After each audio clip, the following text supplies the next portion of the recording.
Coming up on City Spotlight, we're on location for another episode on Decatur. We'll focus on higher education in Decatur in this episode, specifically Millikin University. We'll talk with the president of Millikin, Dr. Patrick White, about some of the academic areas at Millikin and an overview of the physical landscape at Millikin, including new facilities that are currently being worked on. We're talking all things Millikin University on this latest episode on Decatur, here on City Spotlight.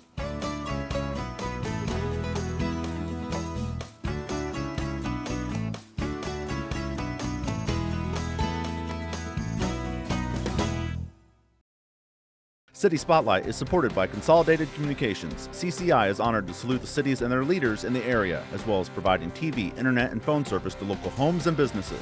We live where we work and are proud to support the communities we serve. More information available at consolidated.com. And welcome to another edition of City Spotlight. As you can see, we are on location. We're on location again here at the start of Season 6. We are in Decatur, our second City Spotlight episode on Decatur. We were here last August. We talked with Mayor Julie Moore-Wolf, and we had a feature on Decatur celebration. This whole entire episode here on Decatur, we're going to focus on higher education, and particularly we are taping here at Millikin University. And to help us out, all things Millikin, we have the president of Millikin, Dr. Patrick White. Patrick, welcome to the program. Thank you. Great to be here. And we are taping here with Patrick here in the president's office on the second floor of Schilling Hall. We'll talk all about the facilities here at Millikin and this beautiful facility that's over 100 years old. Before we talk all things Millikin, Patrick, you're a first-time guest here on the program. Can you tell us a little bit about yourself, please? I've been president at Millikin for 6 years, and I have one more year to go before my retirement, which has been announced, and we're doing a presidential search. I'm excited about that. Before coming to Millikin, I was president for 7 years at Wabash College, a college for men, one of the 4 men's colleges in the country in Crawfordsville, Indiana. Before that, I was 18 years as associate dean and dean at a women's college, St. Mary's College in South Bend. And before that, I was an English professor at a couple other colleges. Okay, very good. Long career there for you. Yes, in higher indeed. ed. And we'll talk a little bit about your final year, your retirement here at the very end of the episode, because we have a lot to talk about the institution that you lead here. And before we talk facilities, because that's going to be a major part of what we're going to talk about here on this episode, let's talk about your students and staff. And at the start of last school year, last September, your enrollment hit about 2,000 students. Right. Talk about your enrollment and the number of the bodies that come here. We're excited about enrollment even being steady and growing a little bit in these hard times, because everybody is talking about enrollment dropping. One of the things that is exciting about Millikin is what we call performance learning. And that is that students, it's a little difficult to explain, but we have in all of our majors, we have strong majors in musical theater and in music and in nursing, but in all our majors, students perform. They connect to internships, to opportunities in the oft-talked about real world, but what is more important, they perform in their classes on campus. So it's not enough to know at Millikin, you have to be doing. And that it puts an interesting spin on how we think about our students and how we think about education. And this is from our founder, James Millikin, who wanted a special kind of university that would connect the practical to the theoretical, the artistic to the scientific. And we've followed in that tradition and made a part of our characteristic education, performance learning. And what is wonderful is that the students talk about that. They talk about, this is performance learning, President White, this is what we're doing, and they're very excited about that. And certainly when they go out, even before graduation, in summer internships and other experiences, they take that work ethic and they take that performance ethic with them. And it's amazing that you mentioned the founder, James Millikin, and his comments there many years ago, and over 100 years later, what he kind of wanted for an institution, as you just mentioned there, it's right. A distinctive kind of education that in 1901 was different from the traditional liberal arts and different from the very technical. He wanted to bring the two together, and that's an important part of our experience. And also, because we are so committed to the arts, we are an unusual institution in that regard for one our size. in the rankings of musical theater programs, for example. We are competing with Michigan, with Carnegie Mellon, with NYU, with all kinds of other very large institutions. But we are a relatively small institution with hundreds of students studying theater And we're going to talk and music. We're going to talk about that a little bit more with facility changes and other things involving that. Moving forward, before we talk about those facilities, you have one of your newest faculty moving forward here is to lead your School of Education is Dr. Pamela Barnes. She's a recent hire here. Yes. Millikin, can you tell us about her? She's coming at a particularly interesting time in the history of our education program because we're moving into a graduate program for a master's degree in education, which these are common programs at large universities, but we have a master's degree in business administration, we have a master's degree in nursing, and we have 2 doctoral programs in nursing as well. And this is an enlargement of our commitment to serving our larger region in supplying the teachers and educators that we need to move Central Illinois and the Midwest forward. Okay. One of your newer hires here at Millikin. Let's talk about some academic areas here that you'd like to focus on, some of which here are accredited. Let's first talk about, you just kind of talked about theater and dance, and talk about your School of Music. The School of Music has been legendary at Millikin for 40 years. I grew up in northern Illinois in the town of Dixon, Ronald Reagan's hometown. Ronnie and I had the same high school English teacher, different years. But and when I was a kid, everybody knew about Millikin as a place to go to study music, and many of my friends, several of my friends from my high school went to Millikin to do that. So it's long been famous for music, and it continues to be famous for music, particularly vocal music. We have a program at Christmas time called Vespers, which every college in the universe practically has some sort of holiday festival. When I walked into our Vespers program, 1,900 people in Kirkland Auditorium. Wow. The place packed, sold out. 300 students performing. That's a lot of bodies. One of my friends said, "How do they change the costumes so often?" And we don't change costumes, we just have different students. Okay. Because he couldn't believe that there were 300 performers. Wow. And it's an amazingly choreographed program, and our university choir is our premier choir of our 4 choirs, and they travel all over the world singing.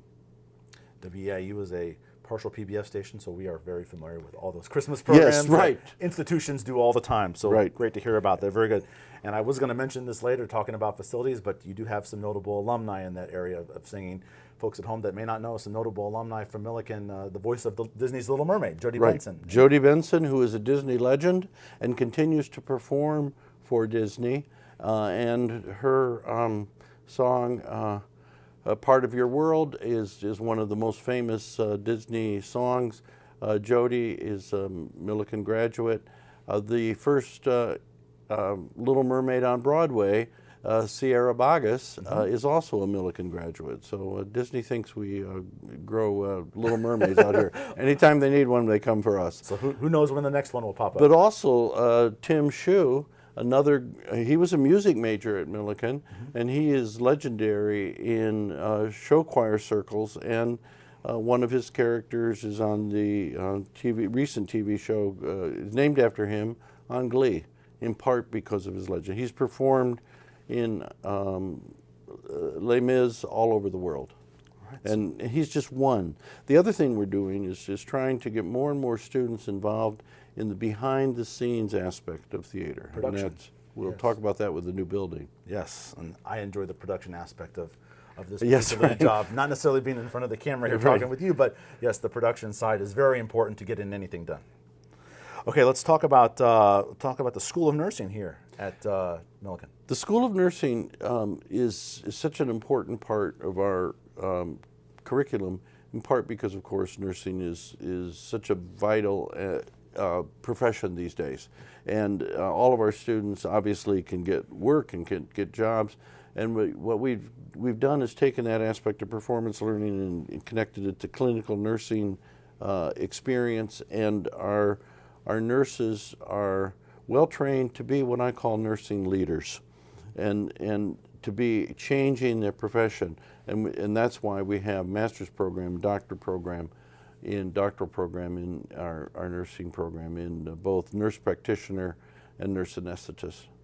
We're taping here on June 17th, and the month before we're taping here in May, to continue on with the School of Nursing, you put into an agreement, a nursing transfer agreement with the other higher ed here in Decatur, Richland Community College. Talk about that nursing transfer agreement. This is very important because we know that many students start at Richland, many local students start at Richland, and this facilitates the ease of transfer so that they can come directly into Millikin, make sure they have the important prerequisites in the science so that they can have a seamless transfer into Millikin University. And we're working on these kinds of relationships with other community colleges as well to increase the pipeline of nurses in the state of Illinois and nationally. We have a growing nursing shortage, and it's our responsibility as Millikin, with a great nursing department, great school of nursing, to help in that great need for the entire country. Great to hear about two bodies working together there. That's great to hear about that. So we've talked about the School of Music, the School of Nursing. One more area to focus on here, the School of Dance and Theater. The School of Theater and Dance is an amazing program. The School of Music has, in a sense, been famous a little longer in long term, but for the last 20, 30 years, the School of Theater and Dance has been amazing. And what is extraordinary is that we have had a world-class School of Theater and Dance without world-class facilities. I think that's safe to say.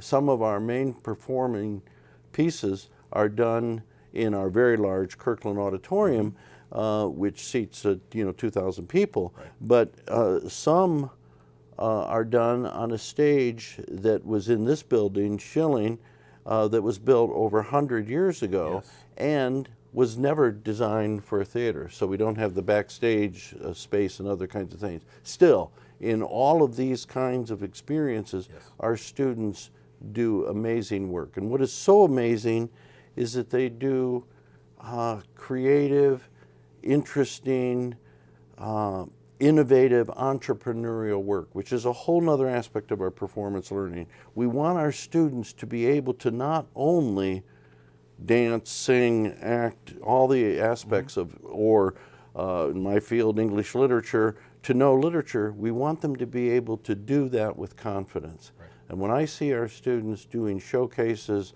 or other kinds of audition experiences in New York or Chicago, and people tell them what is amazing about our students is that they are professional, they are clearly prepared for this. And I asked a stupid question. I asked one of my colleagues, how do they do this?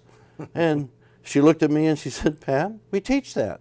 It's a part of our experience from the get-go, including the fact that you are going to bomb in most of your auditions. You are not going to get the parts. Right. And our students have a resilience, a strength, and they perform within a larger world of culture and the arts that's extraordinary. They found theater companies, they do regional theater, and I have never met, in my experience as an educator, so many happy theater people. They're not worried about what they're going to do after college. They're taking stock of their opportunities, and they will make their own directions, and that's very, very exciting. And I'm sure as a leader of this institution or any institution, to hear feedback from once the students have left the facility and you get feedback that they have been well trained, then obviously you and your educators have done their job. Well trained, happy, and successful, and doing the work, which is really in an area, and a lot of people have talked about this, and not just in the arts, but in almost all aspects of the economy for young people. they have to be nimble and flexible, words we use a lot. They have to be nimble and flexible. We have students who have been graduated 3 or 4 years ago, and they've had 2 positions, 3 positions, and in different companies, and sometimes even different industries. And they're faking left, going right, and making careers, not just getting a job. Okay, very good. Let's move forward here from talking about the academic areas to the wonderful facilities that you have here at Millikin, and we're going to talk about some of the newer facilities that have been worked on or will be worked on. But let's first talk about this building that we're in. This is Schilling Hall. It's the oldest building here on campus. Talk about it, please. Schilling began, and eventually, sometimes I run into alumni of a certain age, even some older than I, who will say things like, "Oh yeah, that's Liberal Arts Hall," because at one time Schilling had a different name, and it was only a third the size of it is. And this is 50, 60 years ago, and it's been expanded. It's been renovated, very much renovated in the 90s, and it is an iconic building for Millikin.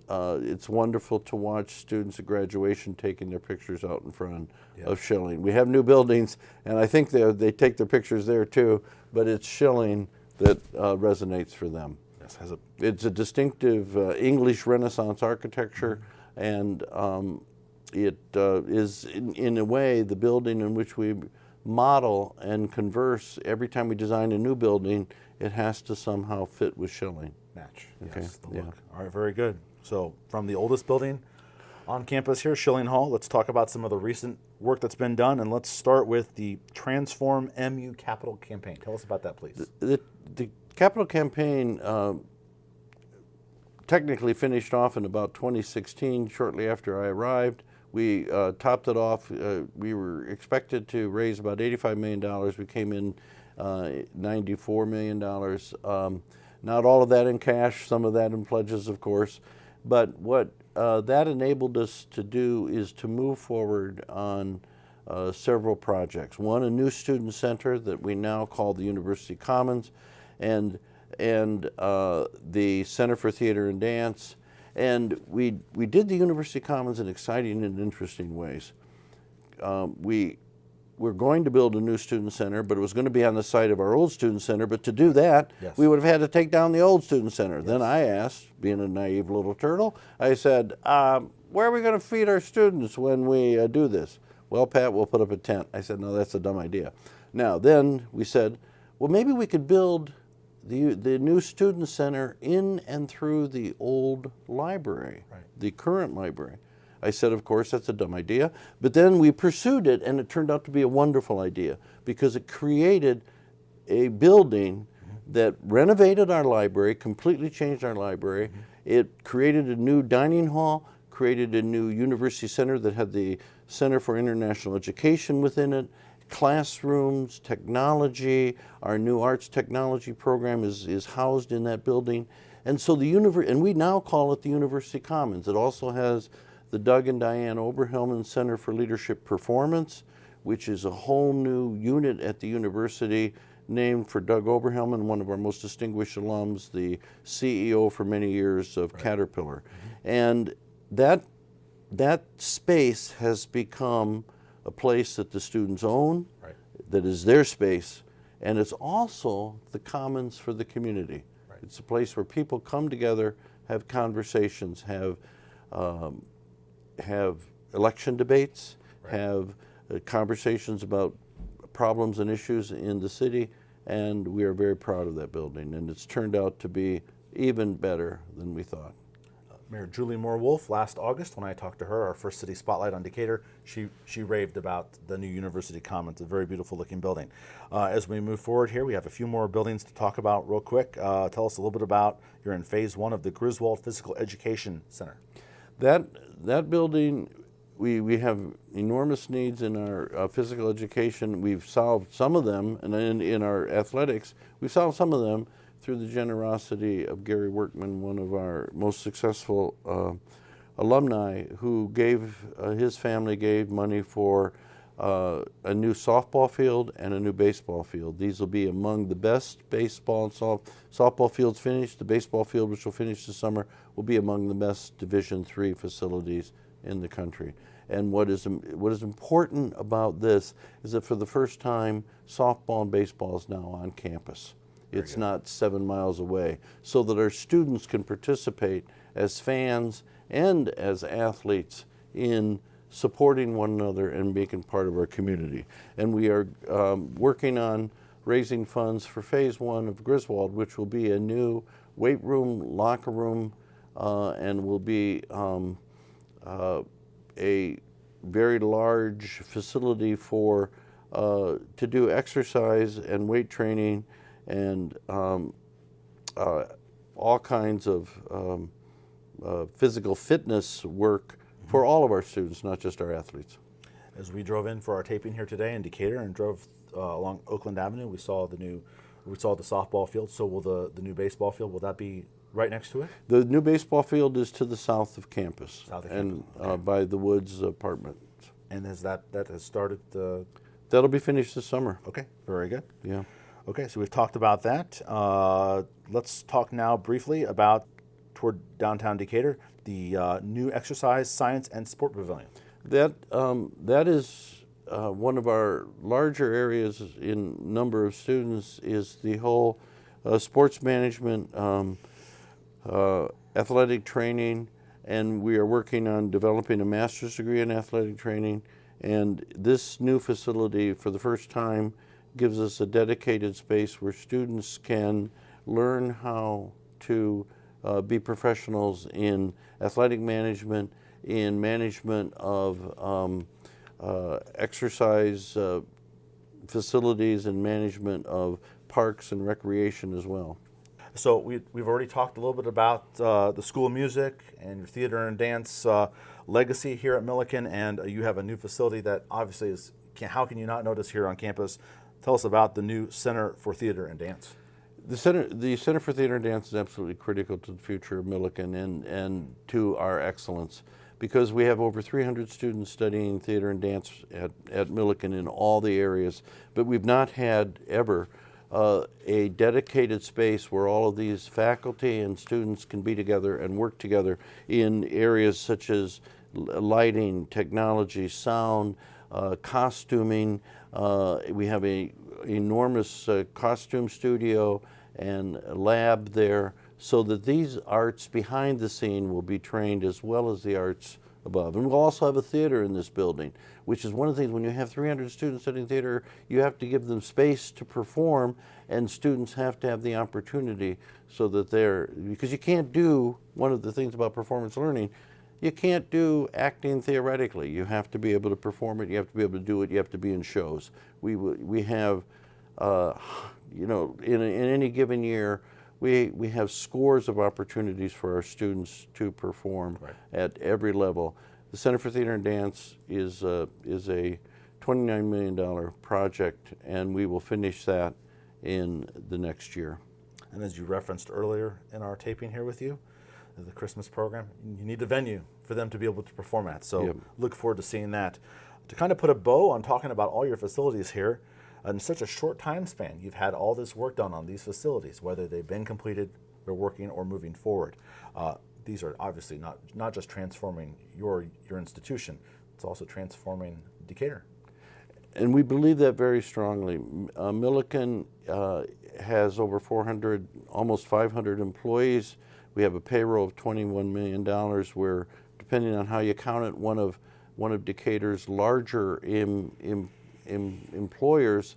And so our economic impact, you add 2,000 students to the mix, our economic impact on the city is very important. But our artistic, cultural, educational impact is also very important. And those aspects, including our athletics, have economic impact for the city, because as people come to town and engage in the arts from all over the country, we have many of our students from out of state are coming here for musical theater or music or the theater program. And those programs are growing. We have possibilities for them, and now we will have facilities. One of the things that's been so exciting over the last few years is that Millikin had been slow to build for a while. We were worrying about financials, and we still worry about finances. Right. Who doesn't in higher education? Right. But what we've done is we've become more courageous in thinking about the future and investing in Millikin for the future. You certainly picked up the pace there. Yes, it certainly does. It's not slow right now. In our final minute or two with you, Dr. White, we appreciate your time here on City Spotlight. A year from now, we're taping here on June 17th, 2019. A year from now, June 30th, 2020, you will be retiring. My final question for you, tell us about your retirement and maybe a year before you kind of think about all that's transpired here at Millikin. Tell us about your retirement and what are some of the things you're most proud of that you've achieved here at Millikin? Well, I think I've been telling people that, I'm hard on myself. I'm a tough grader.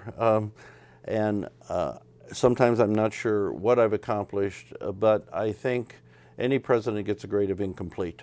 Right. The work keeps going. The work goes on. But I think one of the things I've done with a very supportive board of trustees, with an excellent faculty and staff, creative people thinking nimbly and flexible about how we can move forward, we've increased the sense of confidence, pride, and moxie for Millikin as we move forward. We have long been a distinguished institution. Now we are much more dynamic, much more nimble, much more flexible, and I think a prouder institution as we move forward. And I'm excited about that. Very good. And hopefully we get to talk to you before your retirement in a year. If not, that'd be wonderful. It's been a pleasure talking with you here on June 17th, our latest episode here on Decatur. The president of Millikin University, Dr. Patrick White. It's been a pleasure having you on City Spotlight. Thank you so much. And before we wrap up this episode here on Decatur, let's take a look at some of the upcoming activities going on in Decatur.